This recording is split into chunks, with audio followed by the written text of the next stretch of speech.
just realized. Good afternoon, everyone. Good afternoon. So President Biden, as you all know, has met with countless survivors of gun violence and families, mourning loved ones, and the message he hears most often is, do something. Today, President Biden will build upon the historic actions he's taken through the bipartisan Safer Communities Act and the 24 executive actions he's taken to date, and announce the establishment of the first ever White House Office of Gun Violence Prevention. This new office will be overseen by Vice President Harris, who has been a key leader in the Biden-Harris administration's effort to end our nation's gun violence epidemic. The office will be held by Stephanie Feldman, a long-time policy advisor to President Biden on gun violence prevention, and two leading gun violence prevention advocates, Greg Jackson and Rob Wilcox. They will join the administrations as deputy directors of the office. Ahead of this afternoon's event in the Rose Garden, I am pleased to welcome to the podium someone who has more authority to speak on this issue than nearly anyone else in this town. And I say that sadly. Congresswoman Lucy McBath. Through her grief and because of her perseverance, she has become a tireless advocate for gun safety reform. For some, this is an abstract debate, but not for Congresswoman McBath. She has lived with the awful and tragic reality of the gun violence epidemic in this country. I can think of no better person to share what today's news means to so many families across the country. On a personal note, she is a hero of mine. In 2018, as I was at a previous job I held, we were sitting around deciding who was going to go to the different districts across the country, obviously, to organize and knock on doors. I stood up and asked to go to Lucy McBath's district because she has so inspired me, and I know so many others out there, with her strength, with her smarts, and her vision for this country. So I literally went door to door, knocking in what is now your district for your first election. And it is a really, truly an honor to have you here today on this important historic moment here at the White House. The podium is yours. And Congresswoman. Thank you. Well, thank you so much, Karine. And while I serve as a member of Congress today, I am speaking to you first and foremost as a mother. Just over a decade ago, I was living like any other mom in the Georgia suburbs, and I dedicated my entire life to raising my son, Jordan. Then, on November 23rd, 2012, within the course of 3.5 minutes, a man drove up next to my son and his friends as they were parked in their car at a convenience store gas station, firing 10 rounds into the car and killing my only son. In an instant, I was robbed of every dream that a mother holds for her child. I would never send Jordan off to college. I would never see him attend his high school events. He would never graduate from high school. I would never see him get married. Nobody wants to experience what I have. But my story is becoming far too common in the United States of America. Every single day, over 100 people are shot and killed in the United States. Gun violence has no boundaries. From the suburbs to the cities to rural America, over 100 families a day are living their worst nightmare. Our kids are continually traumatized by lockdown drills, while their schools teach them how to hide behind their desks and corner themselves to shield themselves from gunfire. President Biden knows the deep pain of losing a loved one. And today, he is taking decisive action by declaring loudly and clearly, we do not have to live this way. The historic creation of the Office of Gun Violence Prevention marks a new era in the fight to keep us all safe. The office will increase coordination between states and ensure proper implementation of the gun safety legislation that we have already passed in Congress. President Biden's actions today truly will save lives. Thank you.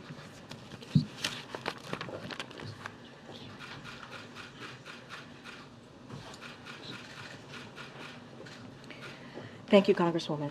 Thank you.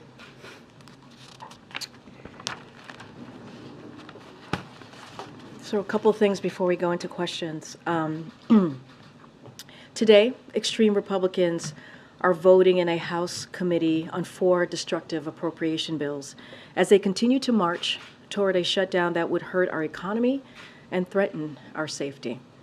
House Republicans failed multiple times this week to do their basic duty, keep the government running.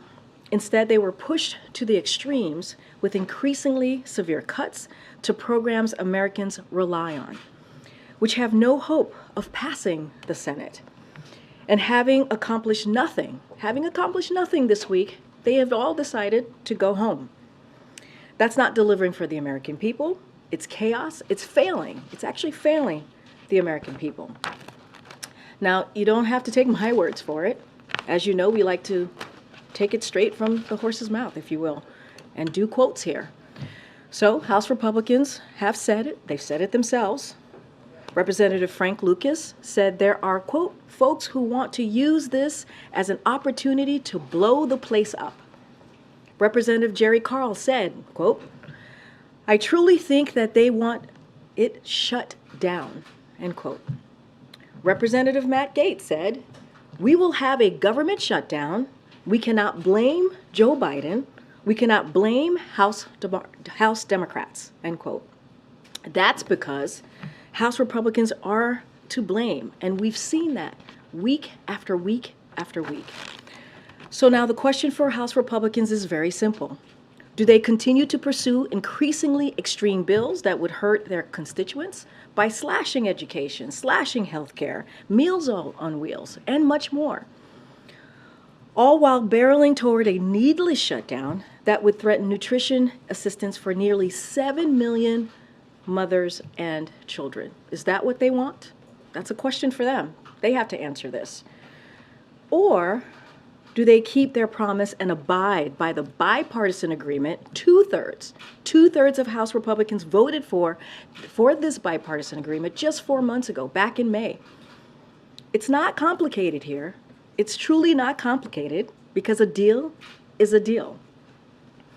So another thing before we continue, here at the White House this afternoon, the president is taking another action to save lives, signing a bipartisan law that will make the organ transplant system work better for more than 100,000 people on the waiting list for organs.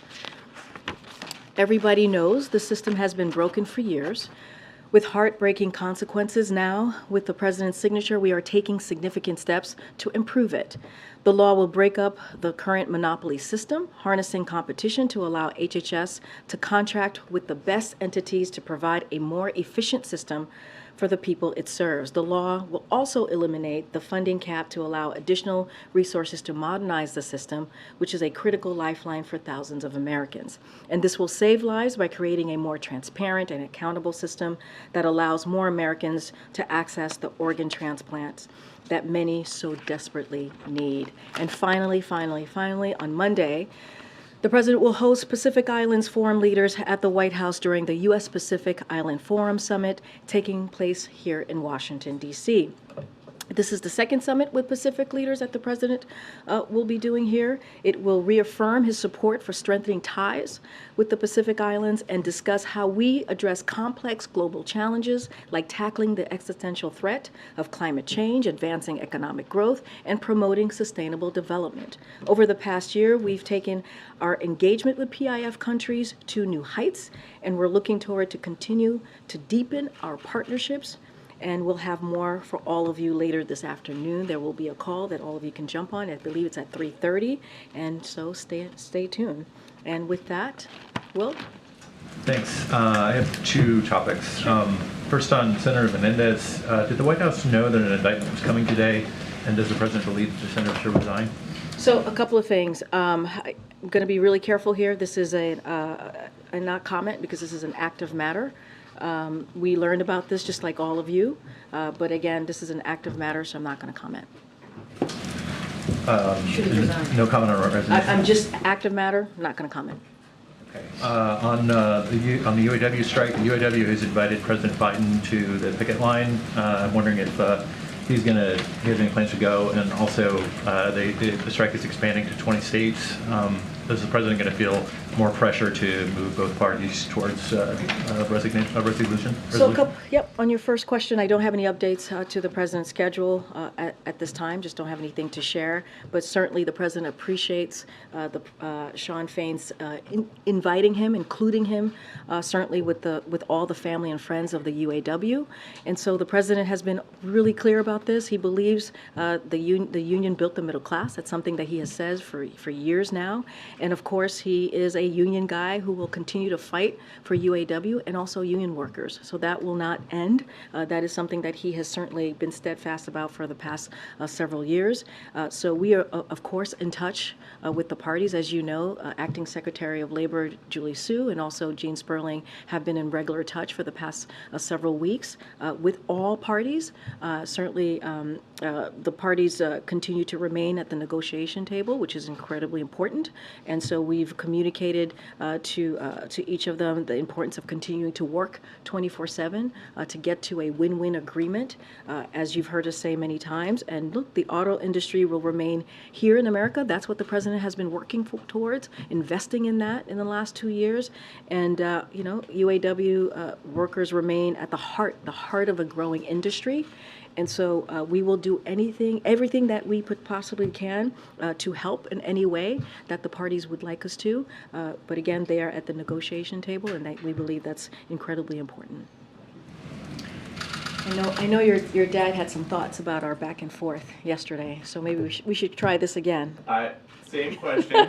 Same question as yesterday. Can you repeat the question? What do you call it when 10,000 people illegally cross the border in a single day?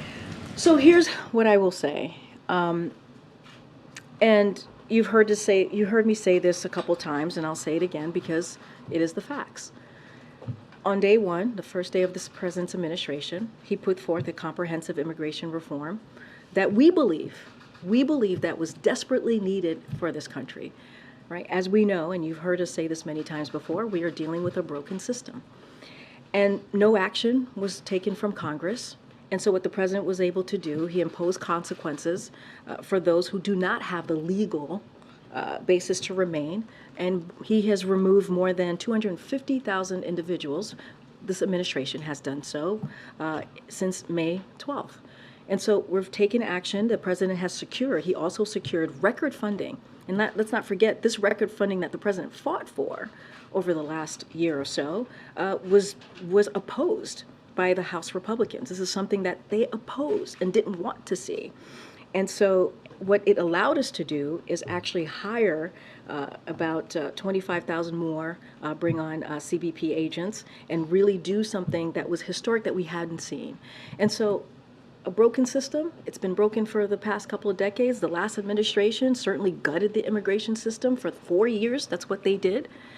And you had Speaker McCarthy and the Republicans in Congress who continuously take steps to undermine what is currently happening, trying to undermine getting border security. We saw that this week with the CR, where they put forth another piece of legislation to propose continuing to cut some important resources that's needed, whether it's CBP. 800 fewer CBP is what they wanted to do. 50,000 pounds of cocaine. That's what it would hurt. Right, in trying to prevent that from coming in, right? When you think about more than 300 pounds of fentanyl, when you think about more than 700 pounds of heroin, more than 6,000 pounds of methamphetamine to enter the country, that's what they were trying to prevent from the work that we're trying to do, prevent from coming into the country. So we would love to do this in a bipartisan way, but we're not seeing that. What we're seeing from House Republicans is wanting to defund, DHS. But when you spoke last month, Yeah. and you said, we are stopping the flow at the border, is 10,000 migrants in a single day stopping the flow? What I will say is, I just mentioned 250 individuals have been stopped who do not have the legal pathway from coming in. That has been since May 12th. And as we are, looking at Eagle Pass, and I know this is where kind of the issue is at the time at the moment. CBP quickly surged resources and personnel to the area, and thanks to their great work, we're able to swiftly vetted and processed into custody more than 2,500 individuals and cleared the area where migrants had congregated. And that's the work of our law enforcement. That's the work of our law enforcement at the border. Remember, House Republicans are trying to cut that. They're trying to cut that. Totally different subject. Sure. There are some new relaxed standards in town. Would President Biden ever show up to an official meeting wearing shorts and a hoodie? I'm assuming you're talking about the Senate when you say He was in the relaxed Senate standards. for a long time. I Used to know, be but the I just president want to of make the sure we're Senate. clear what you're talking about here. Does he think these are appropriate changes? You know the president. You've seen him. You've seen him for the past as vice president, as senator.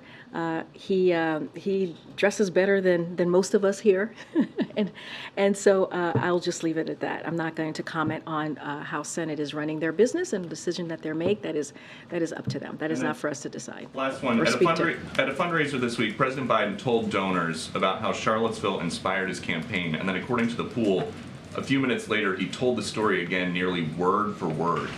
What's up with that? What I can tell you is, and I'm going to be careful not to talk about, because this was a campaign event for this upcoming campaign, obviously in 2024, so I'm not going to speak to that, put that out there for the Hatch Act. But what I can speak to is, look, the president was making very clear why he decided to run in 2019. He made it very clear as to what he saw in this country and what was going on. And he got 81 million votes, a historic amount of votes from Americans across the country who believed that this was a president who can help protect our democracy, get our economy back on track, and could be a leader and the adult in the room. And so that's what you saw. I'm not going to speak to comments that were made during a campaign event, but I can certainly speak to why the president is president today and why he decided to take on this job. And it is important for him to continue to deliver for the American people, and that's what he's going to do. Go ahead, Nancy. Thanks, Go ahead, Nancy. I know you don't want to interfere with an ongoing investigation, but given the unique nature of the charges against Senator Menendez, taking bribes from a foreign country, he's the chair of the Foreign Relations Committee, what message does it send to other countries if he's allowed to stay in that role? So I believe from some of your reporting, I think there's discussions happening about his next steps, the senator's next steps. So I leave it to the leadership of the Senate, and certainly leave that to the senator's office. I have to be really careful because it is indeed an ongoing matter, and so I cannot comment on this. But as far as his leadership role in the Senate, that is something for Senate leadership to speak to. Given that this is now the second time that he's faced really serious federal charges, would the president advise him to step down? Does he want to see him continue in the Senate? We're going to be very, very clear about this. We're not going to get involved. It is a ongoing matter, and so we're going to leave it to the prosecutors to move forward with however they see fit, but we're not going to comment. On the UAW, the initial plan was the president was going to send Julie Su and Gene Sperling to Detroit. They stayed here. Why was that decision made? for them to stay here? And now, given that the strike is expanding, are there plans to now go ahead and send them to Detroit, or are they going to continue to make those conversations from here? So there was a mutually agreed decision that was made this week that that was believed to be the most productive way to move forward was for Jean and Julie to stay back and to help from Washington in the best way possible. That was a mutually agreed agreement. And look, we are in constant, those two are in constant conversation with all parties. They actually spoke to the parties today, and so that certainly is going to continue. We are going to help and assist in any way that they feel necessary. But look, I think the most important thing is that they're still at the negotiation table. That is incredibly important. They have been really focused on this the last 24/7, and so I think that's important. The president has always said he's a union guy. He appreciates being called that by unions and labor leaders out there, and so we're going to do everything that we can to be helpful, but we are encouraged that they are continuing to have that conversation. Thanks, Karine. Beyond placing the blame on Congress, what's your message to federal employees at risk of going unpaid? Look, our message is this doesn't have to happen.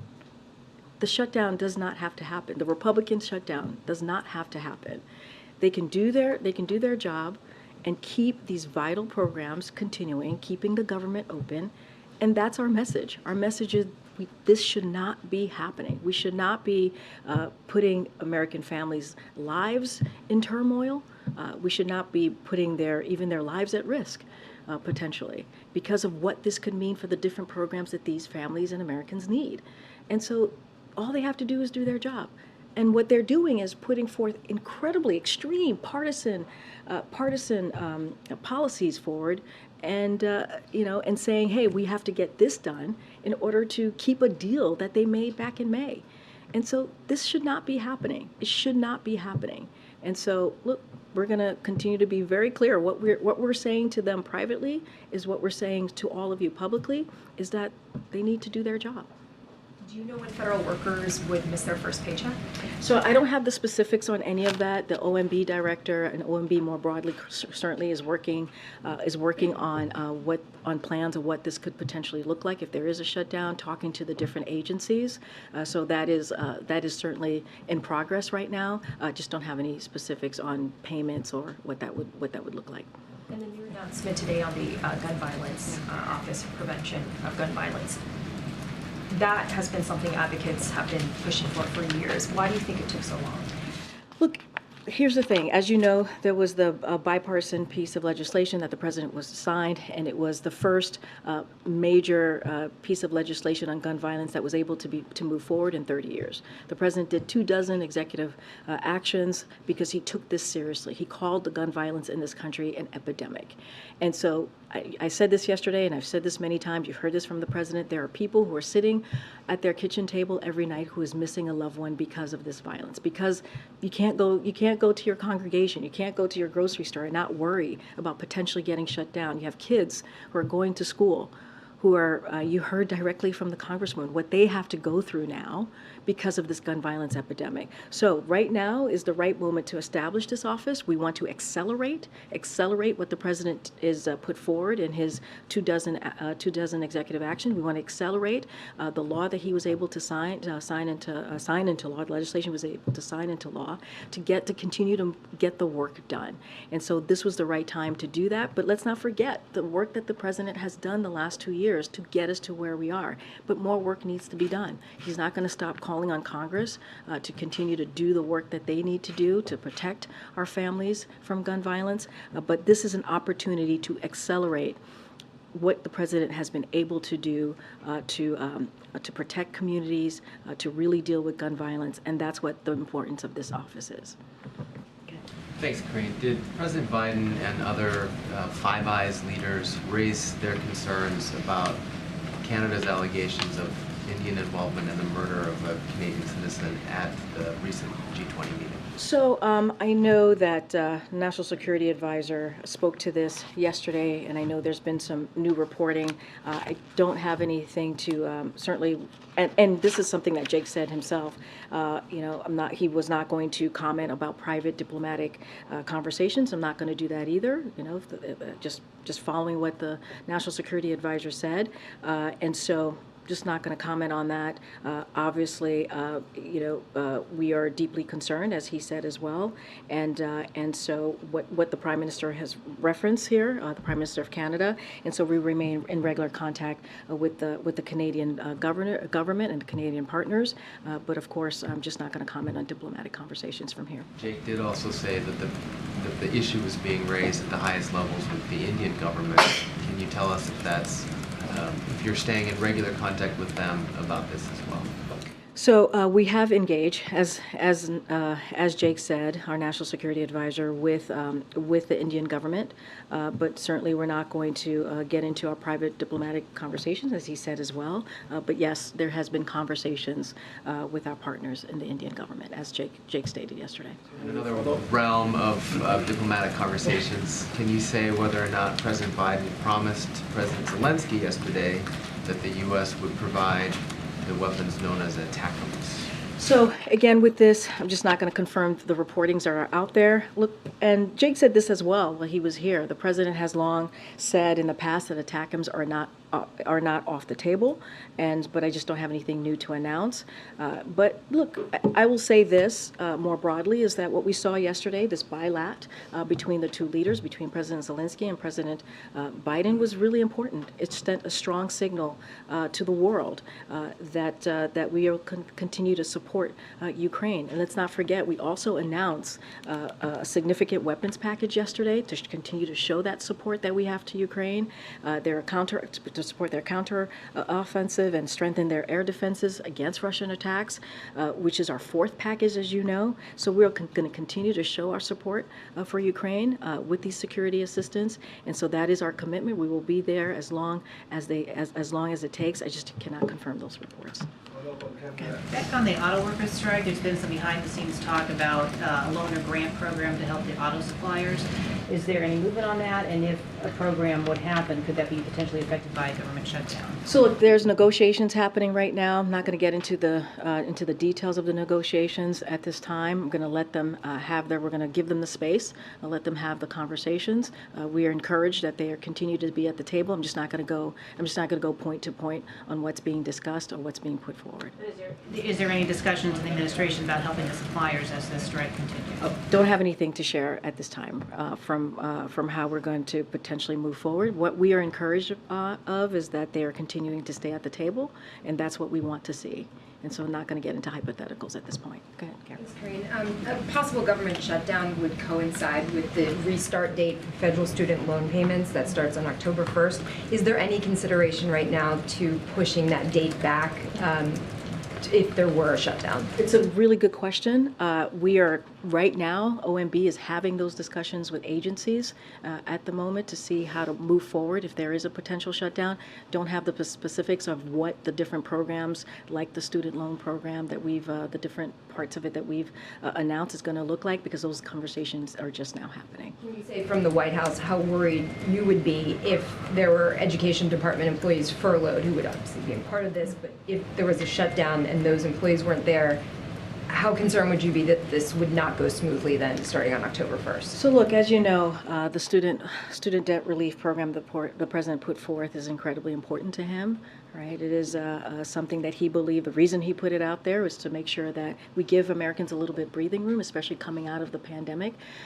And so it was clearly part of his economic policy to make sure that we don't leave anybody behind, especially, again, as we're coming out of this pandemic. Don't want to get too far into the weeds into this because, again, these conversations are just now starting that OMB is having, so don't want to get ahead of that. But certainly we're looking into it, we're planning accordingly. Yes, Karine, also on the shutdown, you mentioned yesterday that potentially food safety would be under threat in the shutdown. I understand in previous years, USDA has considered those sorts of inspections as essential. Is there something else that you think will change that would make it non-essential? So those conversations are happening as to what the effects might be, right, to those certain programs and how these agencies are going to move forward.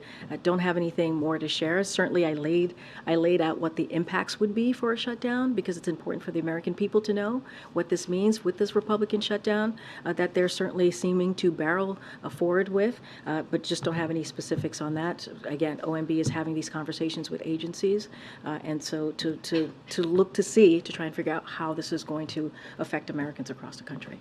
Okay. Yeah, Karine, thanks. Can you expound on what the president is doing and what he will be doing to avoid a government shutdown? I understand you all have been saying that Congress needs to do its job, but surely the president must want to do something to avert this. And is there a possibility that he would at all alter his travel schedule next week? Look, I don't have anything to speak to on the president's travel schedule, but the president did his job. He did. He helped broker a bipartisan agreement back in May to move forward with a budget that, as I mentioned, 2/3 of Republicans voted on. He did his part. So a deal is a deal. This is not something we can fix. The best plan is to not have a shutdown. The best plan is for House Republicans to stop their partisan political play and not do this to hurt Americans across the country. That's the plan. The plan is for them to actually do their job. The president found it so important, right, to make sure that there was a bipartisan budget agreement that he did. He helped broker that. And again, a deal is a deal. And so there should not be a shutdown. There should not be a shutdown. They should keep their promise, not just to the president, but to the American people. And so, this is for them to fix. This is something that House Republicans have to fix. And then I'll go back. A couple of things I'd like to follow up on. First of all, when you reference the signing of the organ donation, if we had coverage of the signing of the organ donation, that would certainly expand attention to that important issue. So just as an ongoing request that coverage of bill signings would be. I appreciate that. Yep. Following up on the UAW and so forth, isn't it an acknowledgement that the offer to send Julie Sue and Jean Sperling was a misstep because they have not gone, and you want to give this space? No, I don't think I wouldn't call it a misstep, because I said it was mutually agreed upon that they would stay back as they continue to have their conversation. And when I mean they, meaning the parties who are a part of this negotiation process, obviously the big three and UAW.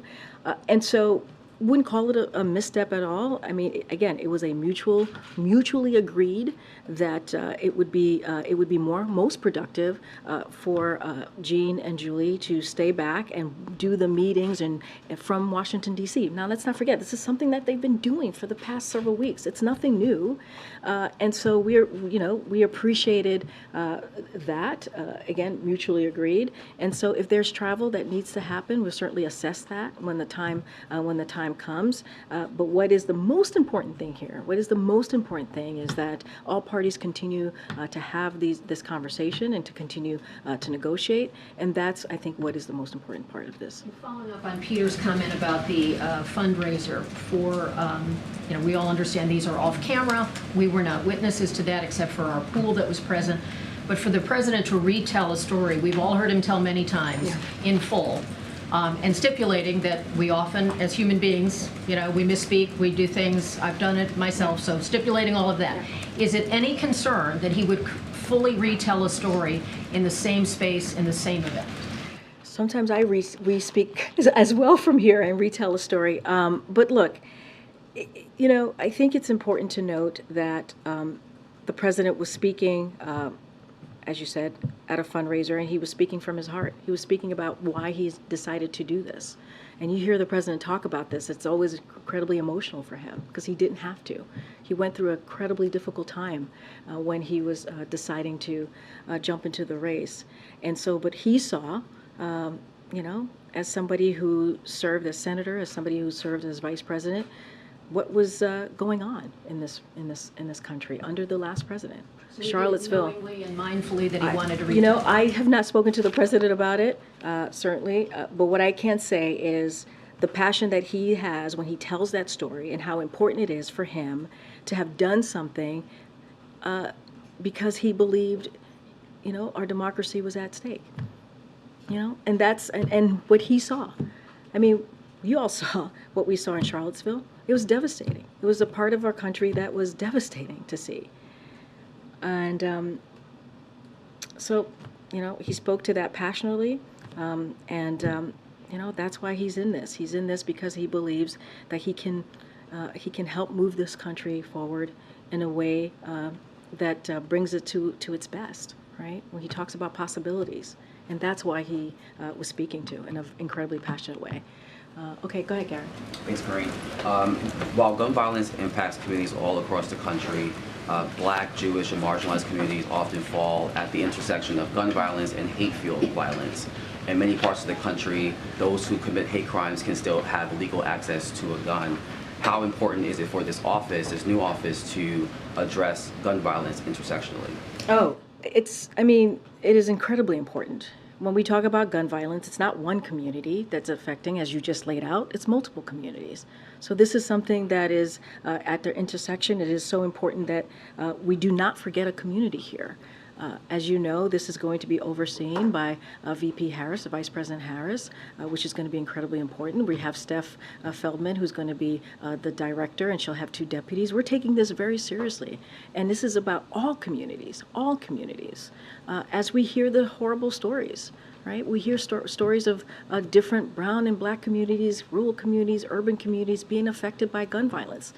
And enough is enough. Remember what I said at the top of the briefing. The president hears from multiple victims, and the thing that they say to him is do something. And it doesn't matter where he is around the country, who he's comforting during these awful attacks. That's what he hears, because all of these communities are feeling the same thing. They're losing loved ones. And so it's going to be incredibly important to make sure that we don't leave any community behind. This is not a president that does that. This is the president that talks about being inclusive. And so that's what you're going to see from this office. What this office is going to do, as I said moments ago, it's going to accelerate the work that the president has already put forth. The bipartisan law on gun violence. When you think about the 24 executive actions that he's taken, it's going to help accelerate all of those really critical pieces, so that we can get to a place where we're not sending our kids being frightened to school because there might be gun violence at their school, or going to a grocery store, right? And so that's the importance of this office, is to really get to work and accelerate the work that we've already been doing. Thanks. On Ukraine, after Zelensky's visit yesterday, Biden said that he was counting on a good adjustment of Congress to keep approving it for Ukraine. How confident is he that Republicans are going to keep approving additional funding in an election year? So, look, this is something that Jake Sullivan spoke to, our national security advisor, spoke to yesterday. As you know, he's been very much involved in having conversations on the Hill with congressional members, both Democrat and Republican, sitting down, talking through the importance of continuing the funding. We have said over and over again how much we appreciate the strong bipartisan support that we've seen for Ukraine in helping them fight in this war as they're fighting for their democracy. So we're going to continue to be confident. We're going to continue to have those conversations, and we believe, and that's what when I said earlier about how important it was for the 2 leaders to have this bilateral engagement yesterday. The message that it sends is that we should that we are going to continue to support Ukraine. So we're confident in that support, that bipartisan support for Ukraine, and so we're just going to continue to have those conversations. So on Israel, Netanyahu said today that he believes Israel and Saudi Arabia can achieve a historic peace deal, and that President Biden can clinch the deal. But he also said that we should not give the Palestinians a veto. How confident is the White House that Israel and Saudi Arabia will normalize relations? Is it possible a deal without the Palestinians? Would Biden still like it? I mean, if it doesn't include the Palestinians? So a couple of things, and this is something that Jake Sullivan spoke to when he spoke to normalization.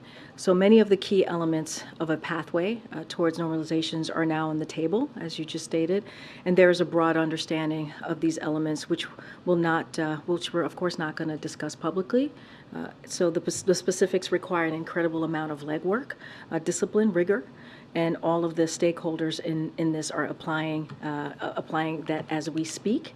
This is coming from Jake yesterday. And that said, we don't have a formal framework here. We don't have the terms ready to be signed. There's certainly lots of work to do, and we're going to work through it. Look, a normalization agreement between Israel and Saudi Arabia will include a serious component dealing with the fundamental issue between Israeli and Palestinian. This is to your question. But I certainly don't want to get ahead of a process. There's a lot of legwork to be done, and don't have a formal framework. And so we're going to work through it, and certainly not going to get into the specifics from here. Thank you, Karine. Just to follow up on the new office on preventing gun violence, I was wondering if there's an international component to the scope of this new office. For example, will it be able to help curb the trafficking of illegal guns to Mexico from bordering U.S. states? So our gun policy has always been comprehensive. And of course, this office is going to continue to talk to and be in regular contact with NSC and Homeland Security team. And so we're going to do everything that we can to combat international trafficking and smuggling as well. And so this is a comprehensive approach, and that we're going to certainly move forward with. Okay, and just really quickly, a quick confirmation, if I may. Our sources say that U.S. and Chinese officials are still working towards a Biden-Xi meeting in San Francisco on the sidelines of APEC in November. Can you confirm that? I don't have anything more to what the president has shared on this. I think most recently may have been Camp David when he was asked this question. I don't have anything to share on a potential meeting or details on that. Surely, if that were to happen, we would certainly share that with all of you. Go ahead, John. Thanks a lot, Karine. Follow up in regards to the gun violence prevention office that the president will announce in a few moments. Why can't the Domestic Policy Council do the same work that this new office is setting up?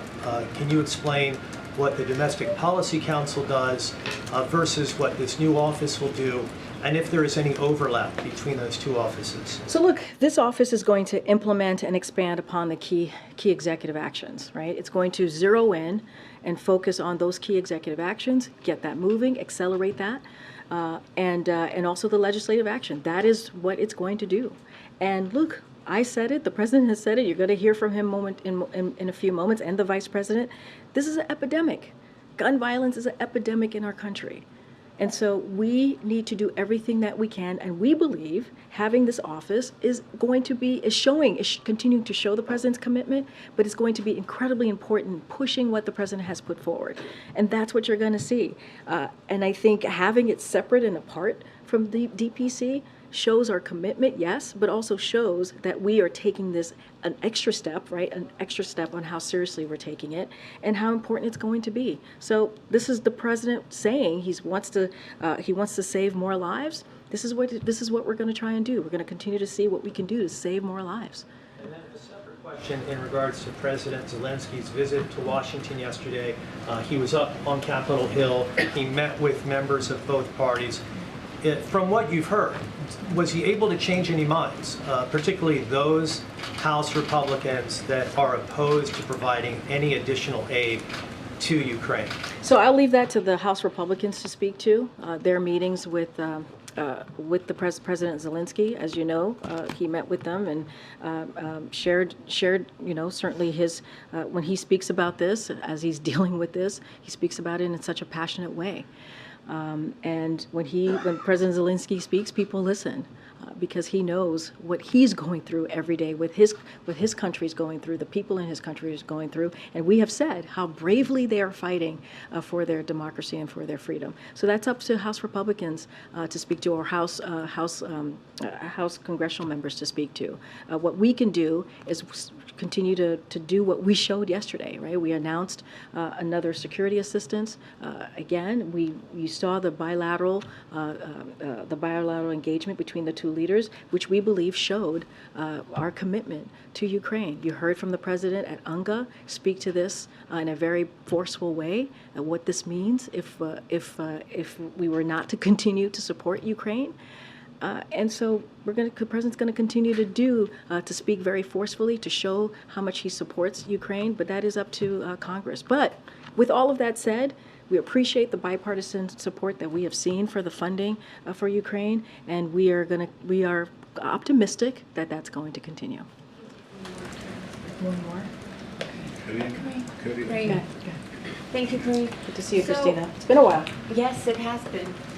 Thank you for taking my question. Absolutely. If there is so much at stake in case of a government shutdown, is the president willing to support or even broker negotiations between more moderate Republicans and Democrats to help Leader McCarthy avoid the shutdown? Is there any chance for bipartisanship here? So look, Christina, I appreciate the question, really do. And I'm just going to reiterate what I said moments ago. This is something for House Republicans to deal with. It is their job. It is one of their basic duties to keep the government open. It truly is. And instead, they're going in a very bipartisan way, in extreme ways, in putting forth policies and CRs that's going to hurt American families.